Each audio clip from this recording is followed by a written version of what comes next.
시민들께서 늘 지켜보고 있는 부분입니다. 서울시정 상황 짚어볼 텐데요. 서울시 의회에서 오세훈 시장을 상대로 굉장히 파이팅 넘치게 현안들을 챙기고 계신 분을 불꽃 튀고 있습니다. 네, 모셨습니다. 박유진 시의원님 모셨습니다. 안녕하세요. 안녕하십니까. 네. 오래 떨립니다. 또 오래 기다려주셨습니다. 네. 시의원님께서 직접 나와주신 만큼 서울시 현안을 좀 꼼꼼하게 여쭤보려고 하는데요. 제일 먼저 가져와 주신 얘기는 아무래도 많은 분들의 관심사죠. TBS 이야기입니다. 맞습니다.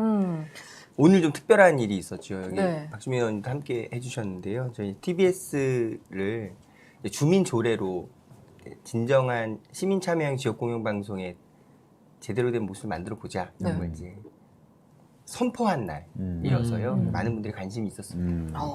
그러니까 주민조례가 뭐냐면 네. 주민들 25,000분이 서명을 해주시면 주민들이 조례를 발의할 수 있어요. 네. 그래서 그 25,000명의 힘을 모으는 걸 시작하자라고 선포한 날입니다. 오늘. 네. 주민 괜히 가깝네요. 박주민 조례. 이름이 좋아요. 노무현 대통령 시절 때 만든 그 법이에요. 네. 주민조례, 주민소환법이. 네. 그래서 그 당시에 이제 주민조례법도 있었고 주민소환법이 생기는 바람에 네. 오세훈 시장이 무상급식 반대하다가 아웃됐죠. 메이즈님이 주민조례는 박주민이 좋아하는 법네. 자, 봉구스 밥버거님이 또 박유진 시의원님을 뵙고 7080 톱스타 느낌이 좀 나신다고 응원을 또 해주시네요. 예, 저 74년생입니다. 예. 딱 맞춰주셨네요. 7080 톱스타와 함께하는 시민서유 정치 토크쇼. TBS 상황을 좀 살펴볼 텐데, 주민조례 말씀을 또 해주셨는데, 지금 TBS 예산이 다 삭감돼서 알집 프로그램도 살 수가 없다? 이런 얘기까지 나와요. 사실인가요? 예, 얘기 듣고 진짜 너무 놀랐어요. 그러니까 이제 TBS가 몇 가지 이해할 점이 있는데요. TBS 정상적으로 운영하려면 얼마 드냐? 1년에 최소 400억 정도가 있어야 돼요. 그 중에서 인건비로만 230억 정도가 최소 필요하거든요. 근데 올해 2023년 서울시가 출연한 돈이 232억이에요. 그러니까 월급 주면 끝인 거예요. 사실상은 작년 월급이 233억이었기 때문에 월급 줄 돈이 채 안 되는 돈이지만 어쨌든 그러니까 방송국이란 컨텐츠를 만들어서 시민들에게 사랑받고 그걸로 뭔가의 부가가치를 만드는 맞아요. 역할이잖아요. 근데 1년 운영비가 400억이 최소한 필요한데 서울시의 말씀은 232억 줄 테니 알아서 운영해 보세요라는 거예요. 지금 제가 오늘 말씀 듣고 너무 놀랐는데요. 지금 TBS FM의 한 주 운영 경비가 제작비가 90만 원 들어간대요. 우와. EFM은 한 주 제작비가 3만 원이랍니다.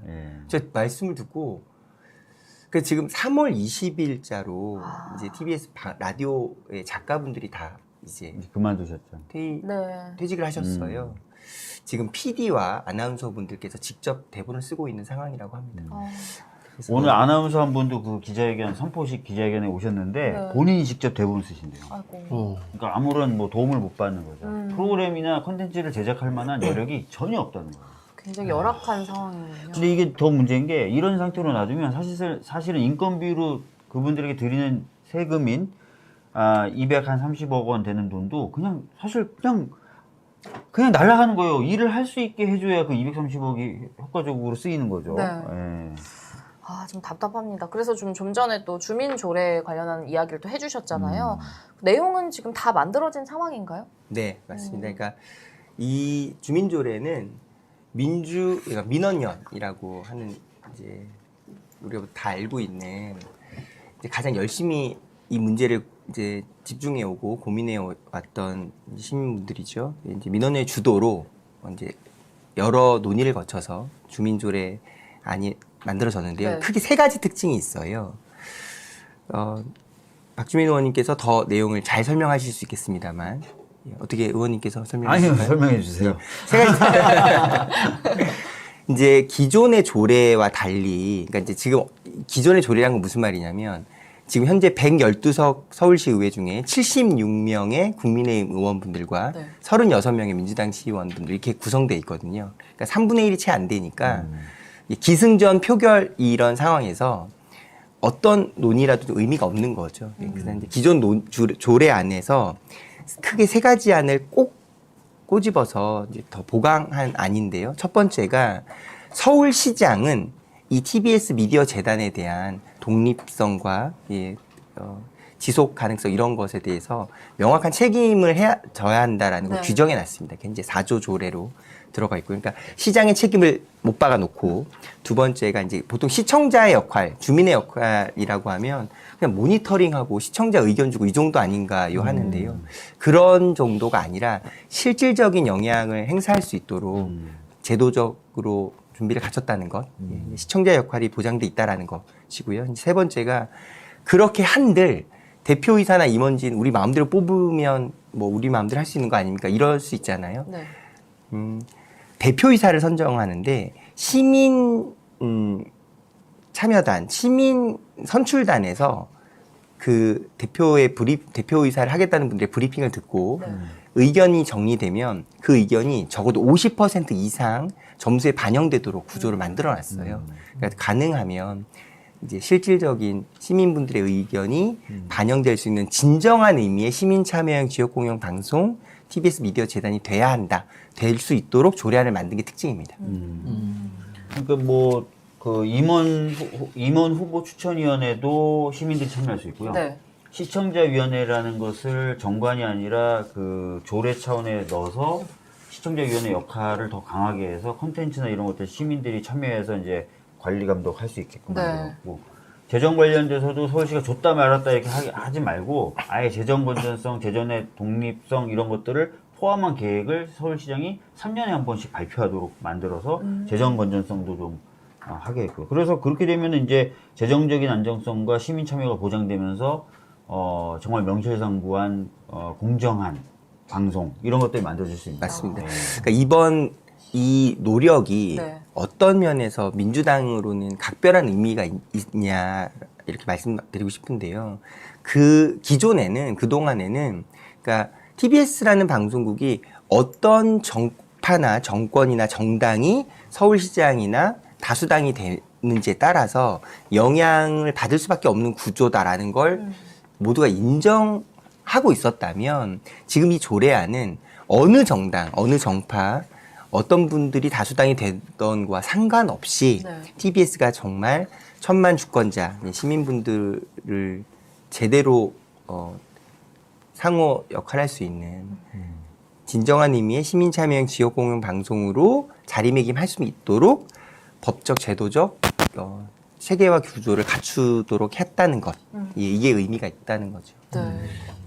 사실 지금 뭐 가장 중요한 부분은 오세훈 시장 같은 사람이 다시 나오지 않기를 바라는 게 가장 클 것 같은데요. 네. 그와 관련한 부분이 이제 뭐 50% 이상 뭐 실질적 영향력 이 부분인 것 같아요. 이 부분 조금 더 자세히 설명해 주실 수 있을까요? 네, 그럼요. 그러니까 지금 보면 이 인사추천위원회라는 게 좀 영화나 드라마에서나 나오는 말 같지만 이제 그렇게 임원을 선발하는 데 있어서 그러니까 이사회가 구성이 돼서 네. 그 이사회의 결정이 어떻게 나느냐가 보통 2배수, 3배수 정도로 많이 올라오면 네. 이제 시장이 최종으로 고르도록 이렇게 되어 있는 거죠. 그러니까 시장님께서 어떤 분을 고르는 것보다 더 중요한 건 어떤 분들이 어떤 과정을 통해서 추천돼서 그 명단에 올라가느냐가 되게 중요한 건데 그 추천되는 명단의 이 모든 과정에도 실질적인 시민들의 의사가 반영될 수 있는 구조를 만들어냈다. 이게 의미가 있는 거죠. 좀 예, 뭐 적고 있었는데 이게 뭐 예를 들자면 이런 거네요. KBS, EBS, MBC의 공영방송 지배구조 개선처럼 맞습니다. 네, 맞습니다. 예. 서울시장이 뭐 진보가 되든 보수가 되든 맞습니다. 방송은 공정하게 이루어질 수 있도록 네. 하는 구조를 만들겠다라는 네. 뭐 그런 취지라고 이제 이해가 되는데 혹시 상업방송 상업 광고 이야기는 없는가요? 그까지는 나가기 어려운 거예요? 그렇죠. 그거는 사실 조례로 하기는 어려워서요. 네네. 네, 그건 조례로 하기는 어려워서. 그러니까 이제 많은 시민분들께서도 지금 그런 규제조례만 안 만들면 되는 거예요. 예, 그런 질문을 많이 해주시거든요. 근데 이제 30초 정리. 이게 TBS는 예전에는 서울시 산하 사업소 형태로 1990년에 그렇죠. 시작됐잖아요. 네. 그러다 보니까 일종의 서울시정을 홍보해서 알려주는 홍보방송. 채널 정도 역할이었습니다. 그런데 네. 이게 무려 33년의 시간을 이제 진화하면서 종합방송 편성권을 득한 이제 종합방송 채널로 거듭나게 되었고, 그래서 많은 시민분들에게 사랑받을 수 있었던 역사가 있었고, 이제 3년 전에 미디어 재단으로 독립하게 되는 거죠. 그렇죠. 근데 이제 미디어 재단으로 독립하게 됐음에도 불구하고 이런 이제 작년에 있었던 선거의 결과에 따라서 이제 너무 많은 변화가 있는 모습들을 보면서 더 이상 이런 모습들이 반복돼서는 안 된다라고 네. 생각을 한 거고, 이제 그걸 규정했던 것이 이번에 조례안인 거고, 이제 상업방송 허용 같은 규제는 이제 방통위에서 예, 결정을 하는 지금 현재 상업 광고 예, 그렇게 구조돼 있거든요. 네. 그렇습니다. 그래서 이게 그러니까 단순한 문제는 아닌 거죠. 그러나 지금 이번에 주민조례의 의미는 최소한 어떤 정치적 영향에 따라서 이 방송 본연의, 공영방송 본연의 가치와 역할이 흔들리거나 훼손돼서는 안 된다라는 걸 최소한 막고자 하는 조례안이 만들어졌다는 데 의미가 있고요. 네. 예. 또 이제 상업방송 허용 부분과 또 이제 종합방송 편성 채널, 그리고 이걸 앞으로 어떻게 더 활용할 건지 같은 거는 더 많은 논의가 필요하지요. 맞습니다. 사실 이번 네 말씀하시겠어요? 그 보통 이제 독일이나 이런 데 지역 방송이 많거든요. 그런 데서 보면 늘 고민하는 게 권력에 의한 압박. 그 다음에 그걸 넘어섰을 때 자본에 의한 압박. 맞아요. 이 두 가지에 대해서 고민을 많이 하는데 네. 그걸 해결하는 방법이 말씀하신 시민 참여예요. 대부분 뭐 스포츠 클럽들도 그런데 그 독일의 유명한 축구팀 있잖아요. 바이에른 미넨 뭐 이런 팀들 네. 있잖아요. 당연히 이제 뭐 스포츠 엄청나게 봤잖아요. 근데 그 스폰서십을 하는 것에 대한 제한 조건을 걸 수 있도록 시민 참여로 구조를 만들어 놨어요. 그러다 보니까 이제 EPL처럼 입장료가 과도하게 비싸거나 뭐 이런 일이 없이 시민들이 쉽게 갈 수 있는 그런 구단을 만들어 버리거든요. 방송도 똑같이 한다고 하더라고요. 사실 뭐 지금 뭐 말씀해주신 주민조례안이 통과가 되면 어쨌든 TBS가 다시 지역방송국으로 돌아오는 거잖아요. 네. 그럼 TBS의 역할이 좀 중요해지는데 TBS에 기대하는 앞으로의 모습 뭐 이런 것들이 있을까요? 그러니까 이제 이게 주민조례까지가 됐던 그 이유를 아마 한번 살펴보면 네. 이게 좀 명쾌하게 이해될 것 같은데요. 그러니까 지금 현재 서울시 의회 구조상은 이제 더불어민주당 서울시 의회는 3분의 1이 채 안 되는 구조이기 때문에 어떤 안을 의견을 내도 이제 표결에 들어가면 역할을 할 수가 없는 상황인 거죠. 그러니까 근데 이렇게 이제 고착화된 구조에서 그러면 우리는 할 일이 없는 거냐?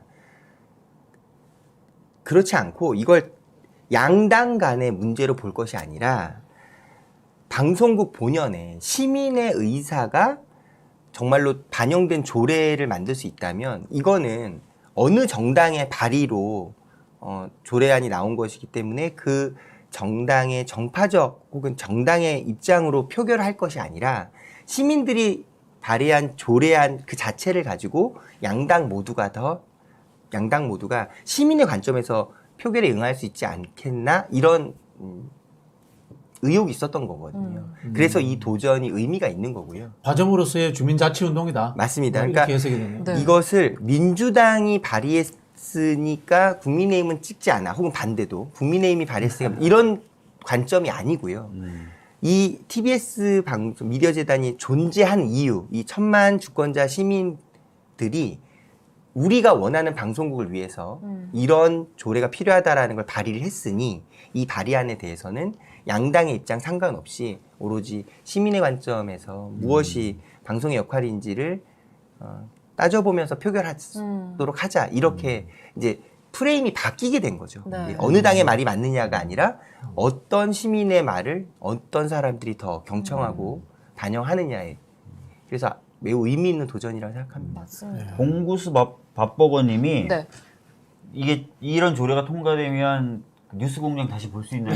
물어보셨는데 지금 이제 시청자위원회나 이런 것들이 만들어지고 또 임원들도 선출될 때 시민들이 참여할 수 있으니까 이 조례가 통과되면 시민들이 원하신다면 뭐 뉴스공장 다시 보실 수 있는 거죠. 시민투표에서 저기 네. 김어준 총수 다시 불러오고 네. 제가 금요일마다 출연했었습니다. TBS에 좋은 프로 많았습니다. 뉴스공장 짤짤이 쇼 네, 많았어요. 인기 프로가 많았는데요. 지금 투어 이브님도 또 얘기를 해주고 계십니다. 권력과 자본에 굴하지 않기 위해서는 주민조례가 필요합니다. 네, 그리고 또 헤이드님이 좀 다른 사안인데요. 서울 학생 인권 조례 폐지한다던 건은 어떻게 되고 있나요? 그거 한번 얘기해 주세요. 네, 그래도 막을 수 관심 있나? 많으세요. 물어보시죠. 그러니까 지금 이 구조가 이제 3분의 1이 이제 이런 구조다 보니까 사실상은 이제 국민의힘 76명의 그러니까 지금 현재 다수당의 의원분들이 네. 어떤 조례나 어떤 결의안이나 이런 걸 만들어서 자 표결합시다라고 하면 그냥 이미 결과가 예정돼 있는 상황인 겁니다. 비근한 예로 이제 그 이틀 전 뉴스죠. 약간 경악할 만한 뉴스가 있었죠. 서울시 의회 명의로 서울시 의회 의원 일동이라는 명의로 네. 결의안이 제출됐는데 서울시 의회는 정부의 제3자 변제 방식을 적극 지지한다. 라는 결의안을 제출을 하셨어요. 근데 이게 경악스럽네요. 네, 진짜 경악스럽죠. 그래서 이제 그러니까 학생인권 조례도 마찬가지입니다. 지금 학생인권 조례는 유엔에서도 우려를 표할 정도로 왜냐하면 지금 학생인권 조례라는 게 말하자면 지금 이제 마치 공격하시는 분들의 의견처럼 동성애를 뭐 적극 권장한다, 뭐 동성애여야 한다, 뭐 그런 이게가 전혀 아니고요. 그렇죠. 오히려 정말 교권을 생각하고 학생의 인권이란 무엇인지를 다시 한번 학교를 구성하고 있는 구성원 전체가 한 번 더 생각해 볼 수 있는 정도 수준의 상식적인 내용들이거든요. 네. 근데 이게 마치 어떤 색깔과 프레임이 덧붙여져서 지금 현재 학생인권 조례안은 교권을 파괴하고 학교를 무법천지처럼 만들고 뭐 이 기존의 사랑관념 같은 이런 것들 다 해체해서 막 그러니까 그런 이제 극단적인 어떤 상황을 가정하시고 네. 그러므로 이 조례안은 폐기돼야 된다 이렇게 지금 논의가 되고 있는데 안타깝게도 이 결의안이 이제 표결로 올라오게 되면 상임위 통과해서 표결로 올라오게 되면 폐기가 되는 수 있는 상황이 큰 거죠. 네. 그런 안타까운 상황. 제가 보니까 이게 국민의힘이라는 정당 자체가 극우화되고 네. 그냥 그 왕정국가처럼 사당화된 것 같아요. 맞습니다. 대통령이 방구 한번 끼니까 전부 다 뭐 CEO까지 있고 각각 시원하시겠습니다. 뭐 네. 좀 이런 수준인 거예요. 이게 학생 인권 조례라는 게 보편적으로 진보 보수 크게 싸우지 않고 이게 통과됐던 거거든요. 네. 만들어질 때 그런 건데 이것도 폐기하겠다 그러고 강제동원 제3자 보상 폐지 결의안을 서울시의회가 낸다. 야 이거 거의 뭐 히틀러의 유겐트 집단이야 이거. 그러니까 저희가 이제 자 일동이라는 말이 어떤 뜻이냐 사전적 의미를 검색해 보면 네. 그러니까 전원의 합의거든요. 전원의 합의. 그러니까 그래서 일동이란 말 쓸 수 있는 건데 지금 분명한 사실은 112명 서울시 의회 중에 이제 36명은 그 논의조차도 하고 싶지 않은 말도 안 되니라고 아예 단 1%의 가능성도 없이 전혀 그 논의에 동참하고 있지 않고 있지요. 네. 근데 그러나 서울시의회 의원 일동이라는 명의로 정부 제3자 변제 방식을 적극 지지한다라는 결의안을 내려고 하고 있고 그걸 이제 막을 수 없다라는 이 사실이 오늘 참담하네요. 민서유 오는 자리에 부들부들 떨면서 오게 하는 그런 일들을 저희가 지금 나름의 극한 직업입니다. 예. 서울시의회 이직 일동 이렇게. 아니 그냥 저는 차라리 서울시의회 국민의힘 의원 일동 이렇게 하시던면 얼마나 뭐 좋잖아요. 그럴 수 있잖아요. 일동 그 나가면은 제가 봤을 때 법적으로 문제될 것 같은데. 네. 네. 근데 이제 이게 일동. 저희도 알아보면은 이게 이제 그런 결의안이 표결로 올라와서 표결로 어떤 결정이 되는 건 다 서울시 의회 결정으로 이렇게 되기 때문에 이제 또 아니, 그 서울시 의회 결의안이라고 하면 되죠. 그렇죠. 근데 서울시의원 일동이라는 표현은 맞습니다. 어폐가 맞습니다. 있죠. 맞습니다. 굳이 일동을 넣어서. 예전 TBS 폐지 조례안 때도 그랬거든요. 예, 서울시의회 일동이라고 또 성명서를 내셔서 그렇습니다. 너무 안타까운데요. 예, 최선을 다해서 저희 또 막고 해야 사실 요즘에 제가 이제 서울시의원님들하고 작업하는 게 굉장히 많아요. 그러니까 네. TBS 관련돼서도 뭐 박유진 의원님 포함해서 다른 의원님들하고 뭐 작업을 하고 또 제가 서울시당 홍보소통위원장이다 보니까 또 그거 관련돼서 일을 하기도 하고 여러 가지 일을 하는데 정말 고생 많으세요. 예. 서울시의원님들이 너무 고생 많으세요. 지금 댓글에도 네. 올라옵니다. 힘내세요라는 말씀도 해주시는 분들도 계시고요. 저 얘기 듣다 보니까 정말 참담하고 충격스러운 이야기, 충격적인 이야기들도 많은데 오세훈 시정 평가를 또 잠시 하긴 해야 합니다. 네네. 짧게 하겠습니다. 뭐 예. 한강 르네상스에 굉장히 열을 올려요. 언젠간 곧 꼭 그레이트 만들고 한강. 말겠다. 예. 대관람차 비싼 서울링. 구름다리, 뭐 수영장, 곤돌라. 영어 좋아하네. 르네상스, 와. 그레이트. 지금 뭐 다양한 개발 계획을 쏟아내고 있는데요. 지금 전반적으로 어떻게 어떻게 보시나요? 평가하세요? 아, 네. 또 이 민서유의 품격을 위해서 또 이런 이야기는 꼭 예, 저희 주권자 모두에게 꼭 전하고 싶습니다. 우리가 이제 대심도 터널을 뚫는다, 서울링을 만든다, 네. 뭐 한강 선셋 프로젝트를 한다. 모두가 다 보자마자 알 수 있고 바로 눈에 보이는 어떤 눈앞에 짠 나타나 있는 성과물을 만들고자 무던히도 애를 쓴다는 건 잘 알겠어요. 네. 상징 조작. 예, 잘 알겠는데 이 말씀을 드리고 싶습니다. 정말로 서울시라는 이 행정 조직에 우리 서울시 인프라가 해야 될 일은 어떤 일들이냐면 지금 우리가 이제 하수도 이렇게 말하잖아요.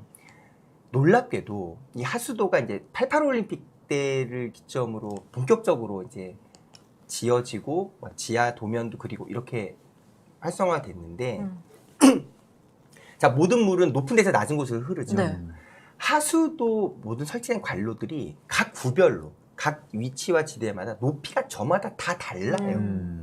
그 높이가 어디에 어떻게 되어 있는지 이를테면 위에서 내려다보는 하수 관로의 길은 알고 있지만 그걸 단면으로 잘라서요. 서울시에서 전체 설치된 하수 관로가 어떤 높낮이로 위치로 쫙 분포되어 있는지 같은 건 아예 자료가 없단 말이에요. 그게 어떤 의미냐면 지하지도. 예, 네. 대심도 터널 하나 뚫는다고 해서 그럼 모든 하수도 관로가 글로 모이는 거 아니에요? 이렇게 생각할 일이 아니에요.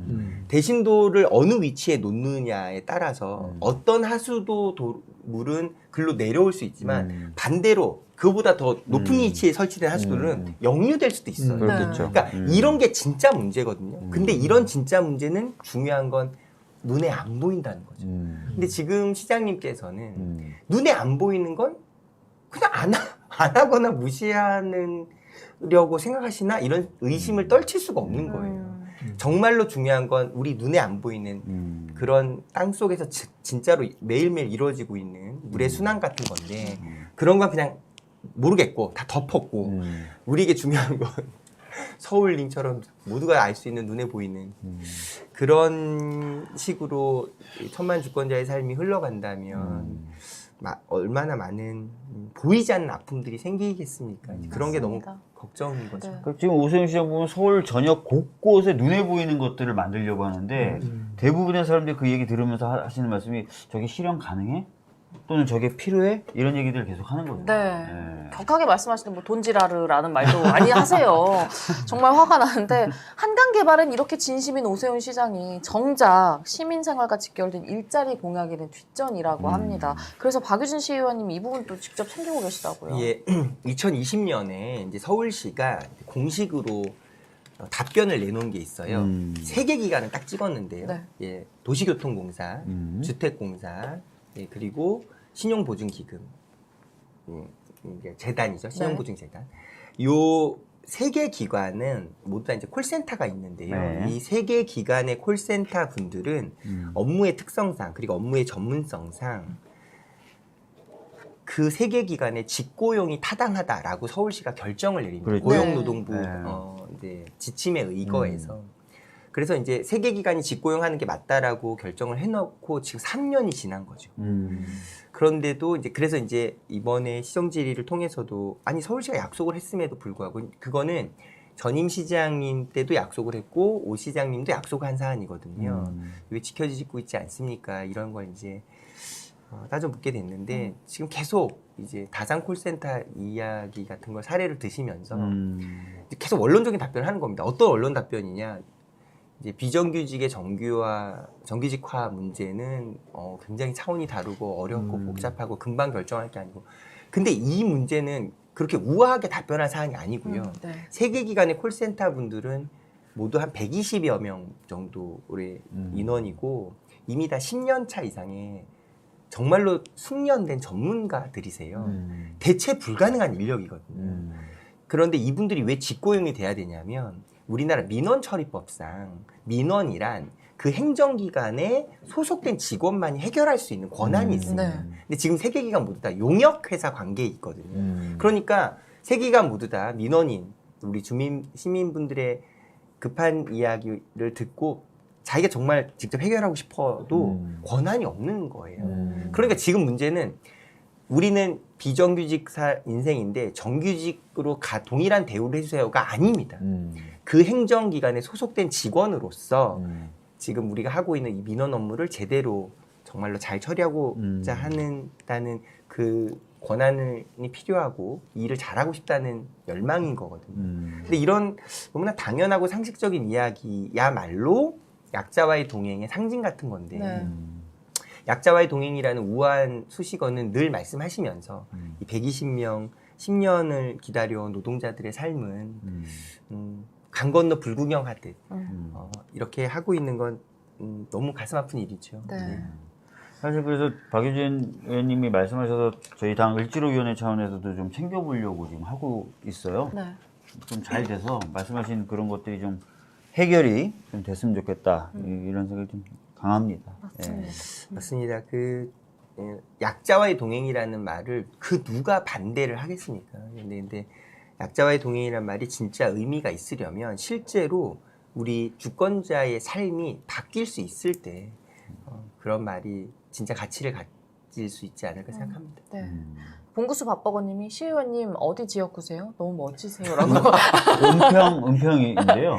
저희 지역구가 아니라 저희 옆 지역구. 아, 네. 예, 저 은평 뉴타운에서 살고 있어요. 북한산 자락에서 살고 있습니다. 예, 공기 좋습니다. 언제든 놀러 오세요. 불광역 그쪽도 포함되시나요? 아니, 근데 저는 이제 가련동, 진관동이어서요. 가련동, 은평 뉴타운. 아. 예, 그래서 불광동 맛집 많은데. 예, 부파발역 이렇게 있습니다. 아, 오늘 또 서울의 끝을 지키고 있습니다. 아, 감사합니다. 주말에 한번 놀러 가겠습니다. 예, 언제든 거기 진관사도 있고요. 뭐 한옥마을도 있고 너무 참 살기 좋은 아름다운 곳입니다. 오늘 또 말씀을 너무 또 꼼꼼하게 해주신 덕분에 많은 분들 팬이 좀 되신 것 같습니다. 아이고, 네, 더 열심히 하겠습니다. 네, 앞으로도 많이 관심 가져주시고요. 분명히 연예인 닮으셨어요. 7080 누군지 톱스타. 기억을 안 나는데. 네. 누구 이규섭? 네. 누구 닮았다는 이야기 안 저는 들으셨어요? 아침 드라마에서 뵌 것 같아요. 그렇지 않아요? 예. 여러분 찾아주세요. 예. 네. 지금 민서유 라이브 또 300분 조금 안 되시게 함께 해주고 계시고요. 오히려 박주민 TV에 더 많이 315분 계시네요. 정도 계시는데 네. 뭐 다른 방송이 지금 시작됐나 봐요. 네, 그런 것 같습니다. 저희가 빨리 시간을 바꿔야 할지 고민을 좀 더 해보겠습니다. 자, 오늘도 함께 해주신 여러분 너무너무 감사드리고요. 또 함께 해주신 또 송기호 지역위원장님 먼저 가셨지만 또 감사드리고 또 박유진 시의원님 함께 해주셔서 감사드리고 저희 고정 패널 박진영 부원장님 또 너무 감사합니다. 시청해주신 여러분들 너무 감사하고요. 박주민 의원님 네. 제일 감사합니다.